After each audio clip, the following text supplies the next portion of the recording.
Hey, it's Gare talking today about using lighthouses in your campaign because I think not only are they typically a very interesting geographic point in terms of where we think of lighthouses, being in these isolated coastal areas or even out in an open ocean island kind of environment, but also the stories and the narratives behind a lighthouse, where it is located, the sort of people that work there, all that kind of stuff. And with shipwrecks and, weird events and massive storms and all that kind of stuff is very exciting and dramatic. And I think all sorts of possibilities for storylines and encounters. The ancient lighthouses were really to indicate ports as opposed to reefs or rocks or dangerous areas as you sailed in. So the pharaohs of Alexandria, famous structure built right at the edge of the port, this huge fire on top of it. There's a Roman one in Spain, the Tower of Hercules, the earliest existing Roman one, I think the 1st century AD. But the technology and the building construction were such, and the power of a flame up there that you just put these right around ports. But starting in the 16th century, late 1500s, and then developing much more the 17th, especially 19th century, you had construction techniques that allowed them to be built in much more exposed, even open ocean areas that could resist the waves and the storms and everything. It was still dangerous, right? Because you are prone to rogue waves or tsunamis or just a storm that exceeds the architectural limits of a lighthouse. And this adds to its story level. But of course, in an RPG fantasy setting, we have dragons that fly and spells and whatnot. So you can create lighthouses that exist in places that in medieval times, the typical fantasy setting wouldn't occur. It's no problem. And that setting creates the first sort of narrative tension or drama, the isolation of a lighthouse. You're potentially either off the coast on some island thing, or you're at some point very remote to warn ships that are coming in, hey, there's danger here. There's a lighthouse. Or to say, we're looking for this lighthouse. There's a storm. It's raining or whatever. There's no other lights visible. And there's that lighthouse there to tell me I'm coming around this point or whatever. And the thing about an ancient lighthouse, unlike the modern today, they had to have a lighthouse keeper, often a keeper and his family or a series of keepers. And that loneliness out there, that sense of isolation, creates a tension both from the internal people just being isolated, but also being victimized if they have anything valuable or whatever, because there's nobody there to give them help. And if you have a lighthouse, let's say, taken over by, vampires or undead, or they're digging down into the ground, or they're coming up from beneath, all sorts of opportunities where they can work their, nefarious schemes and no one knows they're there. And a unique aspect of lighthouses is if you come across one, whether operating, but let's say a ruined lighthouse that's still extant all the way up to where the light is, it's vertical exploration going up, right? Unless you have fly spells and stuff. But unlike a dungeon complex, you're going up these stairs, and it's potentially very precarious depending on if there's railings or whatnot, if you get into a fight at the different levels that they have. It's a unique situation. It gets typically, the structure goes like this. I've made drawings of lighthouses in the past, and that's what you do. It has this conical shape. Now that's modern. The ancient ones that you see don't nearly have that they're more like a tower. Of course, they weren't as high, right?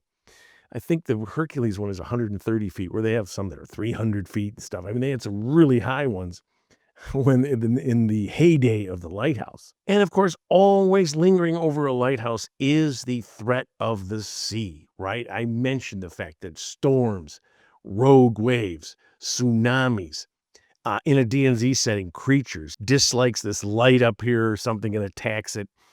Again, we've been in this lighthouse for centuries. Nothing's happened. The player characters come there and it's attacked by a kraken or something or a dragon turtle. There's a little bit of like, But the point is that if the players are exploring this and you tell them at this time of season or there's storm coming up or it's unnatural, something's trying to stop them when they're exploring to get something, some focus point up in the light, or it's abandoned, you do always have that threat. That's what the lighthouse keepers dealt with. the threat from the ocean at all times. Even just walking around, they were on these isolated places, often with just bare room to walk around, and you've got waves hitting and soaked in rain. There's a lot of difficult terrain that surrounds a lighthouse. Another aspect with a fantasy lighthouse is the beacon or the light on top doesn't necessarily just have to be for shipping. This lighthouse could have been built with a magic beacon that, okay, so you have the visual aspect of a lighthouse. It looks like a lighthouse. It seems to serve that purpose. But in fact, there's some kind of nexus point here or something. It's a magic thing which opens up some gate to another dimension. It's a seal that's, holding something at bay, and it's disguised as a lighthouse. See where I'm going here? It looks conventional. It has the structure, but this beacon means something else. Maybe it's been warped by it's over a dungeon. So it looks like this lighthouse, and this beam warps the mind such that either draws them down into the dungeon or repels them. Because it could serve as a marker. It is, in fact, a giant, wouldn't be like a gravestone, but let's say there's something's being held prisoner underneath. Because don't forget, even though you're going to go vertical, what the heck? Go down, create a dungeon complex underneath your lighthouse. So obviously, if you see movies and things about lighthouse, the mysterious lighthouse keepers that disappear, or the ghost of the keeper and his family, it is a perfect setting for that kind of thing. The storms or the fog or the mist and all that, the loneliness. You also have a lighthouse can have a foghorn on it type thing, that sound that resonates, all this kind of stuff for a horror type encounter. A lighthouse is a perfect setting for that. And on a related note to the sea, you have the weather. Because you are in potentially, like I said, an open ocean kind of thing on an island offshore or some lonely promontory, you have high winds, you have rain, you have mist, you have fog that rolls in and everything is obscured, and you're walking along this cliff face trying to find your way to and from, the lighthouse. The weather becomes an adversary, not just, it's atmospheric as well, but it can be highly dangerous. And there are opportunities for encounters with a lighthouse keeper. So traditionally in Roman times and whatnot, you had hermits that often stayed in lighthouses. They didn't want to be around society. This was a perfect opportunity for them. They just had to tend to the fire and whatnot, and, make sure it was lit at night and whatnot. So you could have the, crazy old hermit. You could have a monastery type setup where they have this lighthouse and they're out there, off on some island or whatever. There's a tradition of that. You could have, like a clockwork or automatons or, golems or something like that, some kind of construct that's been assigned to protect this lighthouse. And again, whether it's functioning or it's long abandoned, but the construct doesn't realize that its masters have long disappeared. And along the way, you have, of course, the ghosts occupying it, as I mentioned.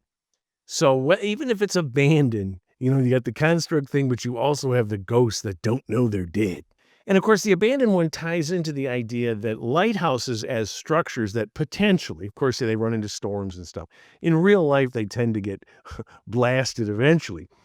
But in this situation, they could be hundreds or even thousands of years old. They are living testaments to a history. And that's why the potential for, as I said, the automaton or the ghost or the cult that's taken it over. Let's just say that they know that rumored to be beneath is some dungeon complex. Maybe they're slowly exploring that. It's been sort of rediscovered, the idea that there's this dungeon there.